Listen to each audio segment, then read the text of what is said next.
On January 23, 2025, President Trump signed an executive order creating a strategic Bitcoin reserve. The media called it a victory for crypto bros. Wall Street popped champagne. Bitcoin pumped to $100,000. Everyone thought this was just about American innovation and digital asset prices. But they were wrong. Dead wrong. This wasn't about crypto. This was an act of economic war. It was a declaration that the United States intends to weaponize Bitcoin the exact same way it weaponized the dollar for the last 75 years. And while Americans were celebrating the price pump, China saw the threat immediately. Within just 72 hours of that signature, the Chinese Communist Party convened an emergency meeting of the Politburo Standing Committee. These are the 7 most powerful men in China, the men who control 1.4 billion people and the world's second largest economy. Now, ask yourself, do you think they cleared their schedules to talk about Dogecoin? No. They didn't meet to discuss trade or Taiwan or technology. They met to discuss Bitcoin.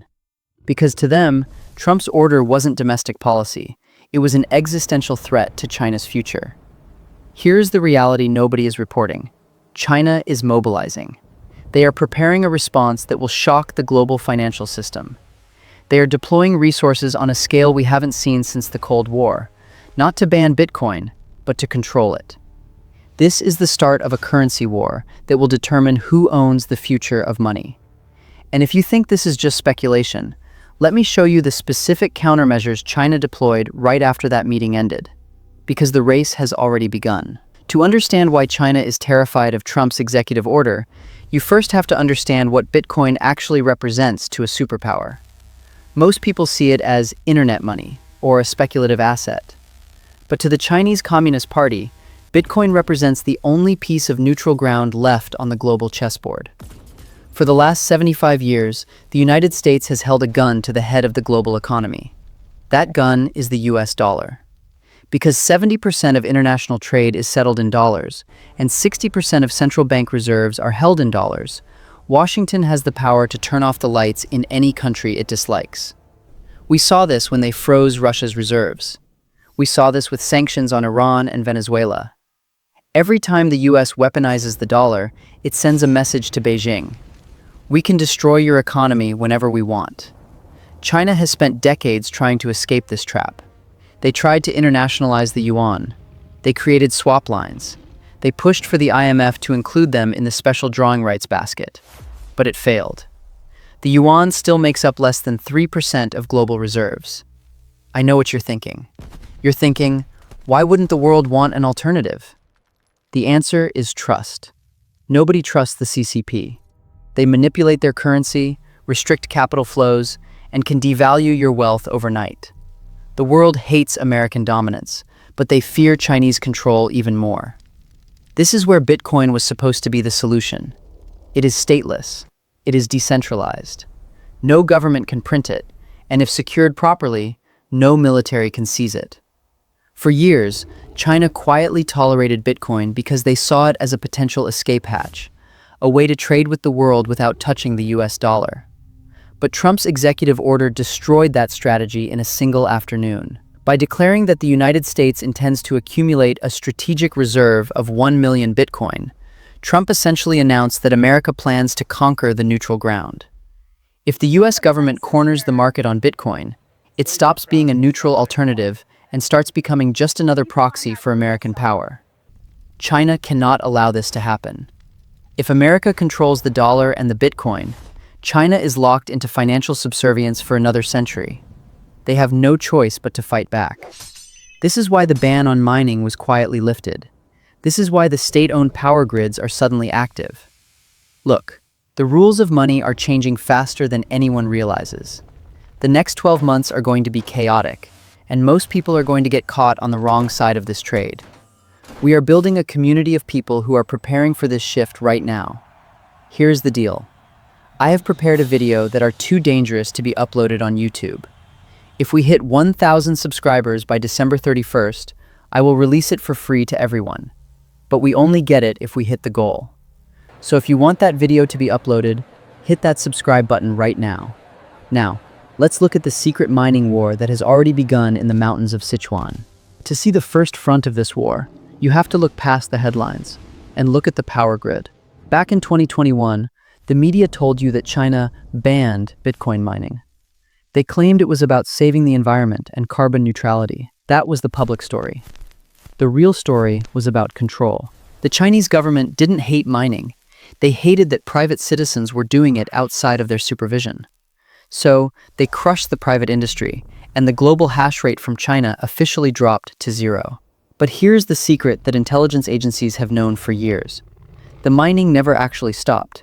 It just went dark. State-owned power companies and military-adjacent tech firms continued mining the entire time. They simply routed their connections through VPNs and foreign pools to hide the origin. Estimates suggest that units connected to the People's Liberation Army, specifically the strategic support force responsible for cyber warfare, have mined between 50,000 and 150,000 Bitcoin since the so-called ban. They were treating Bitcoin exactly like weapons-grade uranium, something the state stockpiles while forbidding the citizens from owning. But after Trump's executive order, the need for secrecy vanished. The gloves came off. We are now seeing reports that provincial governments in Inner Mongolia, Xinjiang, and Sichuan have received quiet directives to unleash the grid. This is the nightmare scenario for the US. China generates more electricity than any country in history, 28,000 terawatt hours per year. That is more than the United States and India combined. A huge portion of this is stranded power, hydroelectricity in the mountains of Sichuan or coal power in the deserts of the West that is wasted because it can't be transmitted to the cities. Previously, this energy just evaporated. Now, it is being redirected into massive, state-sanctioned server farms. They aren't building these farms to make a profit in fiat. They are building them to secure the network. The goal is to recapture 20% to 30% of the global hash rate by 2026. If they achieve that, they will be mining approximately 140 Bitcoin every single day. That is 50,000 new Bitcoin a year added to the CCP's war chest, powered by energy that costs them effectively 0. It is an industrial-scale accumulation strategy that the US cannot match because our grid is privatized and expensive. But mining takes time, and Beijing knows they are already behind. To close the gap immediately, they have to go to the open market. And they can't just log into Coinbase. They have to do it in the shadows. Stop. Listen to me very carefully. Up until now, we've been talking about electricity and mining farms. That is the slow game. But what is happening right now in the financial markets of Singapore and Hong Kong is the fast game. And if you aren't paying attention to the shadow ledger, you are going to miss the biggest accumulation event in history. China sits on a mountain of cash, $3.2 trillion in foreign exchange reserves. For decades, they parked this money in US Treasury bonds, effectively funding American debt. But they have been selling those bonds. They have been buying gold, thousands of tons of it. But gold is heavy. It's hard to move. It's hard to hide. Bitcoin is the perfect solution for a superpower that wants to move billions in silence. But the People's Bank of China can't just open an account on Binance and buy $50 billion worth of BTC. If they did, the price would rocket to $500,000 overnight, and everyone would front-run them. So, they are using the shadow fleet. Intelligence sources indicate that China has activated a network of state-controlled entities operating through over-the-counter OTC desks in Switzerland, Dubai, and Hong Kong. These aren't official government purchases. They are disguised as investments by private tech conglomerates, sovereign wealth fund proxies, and shell companies registered in the Caribbean. They buy in blocks, 500 Bitcoin here, 1,000 Bitcoin there, off the public order books so the price doesn't spike. This is why Bitcoin's price has been creeping up relentlessly without any major news. It's the sound of a whale entering the pool without making a splash. Estimates suggest they have already scooped up between 50,000 and 80,000 Bitcoin since January. That is billions of dollars quietly moved from US treasuries into digital scarcity. Think about the implications of that. The largest creditor to the United States is selling American debt to buy the one asset that competes with the American dollar. They are swapping IOUs for bearer assets. And they aren't just hoarding it for value. They are preparing to use it to back something much more dangerous. A new digital currency that is designed to kill the dollar's global dominance once and for all. All of this secret buying leads to one specific goal: rescuing the digital yuan. Since 2014, China has been building the 𝘃𝗵𝗶𝗀𝗲, the world's largest central bank digital currency. They have piloted it with 260 million people. But internationally, the project was a failure. Why? Because the digital yuan is the ultimate surveillance tool. It allows the CCP to track every transaction, freeze accounts, and expire money at will. No country, not even China's allies, wanted to hold a currency that gave Beijing a kill switch over their economy. The world kept using the US dollar because, despite its flaws, it was liquid and relatively open. But Trump's Bitcoin order gave China a new, terrifying strategy. They are now positioning the digital yuan to be the world's first Bitcoin-backed major currency. The strategy is subtle but devastating. By accumulating a massive strategic reserve of Bitcoin, China can offer a partial backing for their digital currency. They can tell countries like Saudi Arabia, Iran, or Brazil, if you trade in digital yuan, you aren't just holding Chinese paper. You are holding a claim on our Bitcoin reserves. This solves the trust problem overnight. It positions the digital yuan as hard money, currency backed by a finite, neutral asset, while the US dollar remains soft money, backed by nothing but $36 trillion in debt and the promise of future taxation. This creates a monetary arbitrage that the US Treasury is terrified of. If one currency is backed by math and the other is backed by politicians, the market will eventually choose the math. This forces us to ask the ultimate question about the future of value. And I want to know where you stand. When you look at the next 10 years, who do you trust more to protect your purchasing power? The Federal Reserve with their money printer, or the algorithms of Bitcoin? Go to the comments right now and type Fed or Algo. I read every single comment, and I have a feeling the results are going to be lopsided. Because once China offers a Bitcoin-backed alternative, they won't be doing it alone.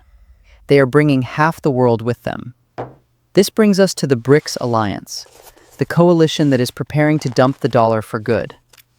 While China moves the pawns in the financial markets, they are moving the rooks on the diplomatic map. The most dangerous threat to American dominance isn't a single country, it's a coalition. The BRICS alliance, Brazil, Russia, India, China, and South Africa, now expanded to include Iran, Egypt, and the UAE, represents 45% of the global population. For years, they talked about creating a rival currency to the dollar, but they failed because they didn't trust each other. India doesn't trust China. Russia doesn't trust anyone. But Trump's executive order changed the calculus instantly. It gave them a shared enemy. When the US declared it would dominate Bitcoin, every nation in the BRICS alliance realized they were about to be outflanked. They saw that if America controls the Bitcoin supply, the freedom money just becomes another American weapon. So, China is now proposing the BRICS Bitcoin Reserve. The plan is simple but devastating. A collective pool where each nation contributes Bitcoin based on their GDP. China puts in 40%, India 15%, Russia 10%. The goal is to amass a combined war chest of 1 million Bitcoin, matching the US target coin for coin. This is the nightmare scenario for Washington. Imagine a world where Brazil sells soybeans to China, and instead of settling in US dollars, which can be sanctioned, they settle in a new BRICS currency unit backed by a neutral, decentralized Bitcoin reserve. No SWIFT system, no American banks, no ability for the US Treasury to freeze their assets. It is a parallel financial system that renders American sanctions useless. It won't happen overnight, but the infrastructure is being built right now. And while the US is distracted fighting a culture war, the East is building a monetary fortress. This leads us to the final endgame, the year 2028, where the two systems finally collide. Here is the cold truth that Wall Street isn't pricing in yet. The era of a single global reserve currency is over. By 2028, the financial world will look completely different. We are moving toward a bifurcated monetary system. On one side, you will have the Western Bloc, the US, Europe, Japan, and Australia, operating on a dollar standard, likely transitioning to a US central bank digital currency. On the other side, you will have the Eastern Bloc, China, Russia, Iran, and the BRICS nations, operating on a commodity-backed standard, using the Digital Yuan and BRICS currency units. This is a digital iron curtain. These two systems will not trust each other. They won't use each other's banks. They won't hold each other's debt. So, how do they trade? How does China pay Brazil? How does Europe pay Saudi Arabia? They need a neutral bridge, a settlement layer that has no flag, no president, and no army. That is where Bitcoin wins. In this new order, Bitcoin becomes the digital equivalent of gold bars in the 19th century, the final settlement layer for nation-states. It won't matter if you are Team USA or Team China. Both sides will be forced to hoard Bitcoin because it is the only asset the other side cannot manipulate. So, who loses in this war? The losers are the people holding fiat currency, whether it's dollars, yuans, or euros. Because as these superpowers fight to accumulate Bitcoin, they will print trillions of their own paper money to buy it. They will debase your savings to fund their war chest. But the winners? The winners are the people who recognized the shift before the governments admitted it. The winners are the people who held the neutral asset while the giants fought over it. This brings us back to our mission. This currency war is going to be messy. It's going to be volatile. And the rules are going to change every single week. That is why I've prepared that dangerous video. It will reveal some darkest truths that you won't believe, I swear. But remember the deal. I am only releasing that video if we hit 1,000 subscribers by December 31st, 2025. We are close, but we aren't there yet. So you have a choice. You can trust the politicians to protect your wealth during the greatest financial reset in history. Or you can click that subscribe button, join the insiders, and get the video. The war has already begun. The first shot was fired on January 23rd. Make sure you are standing on solid ground when the next one hits. Class dismissed.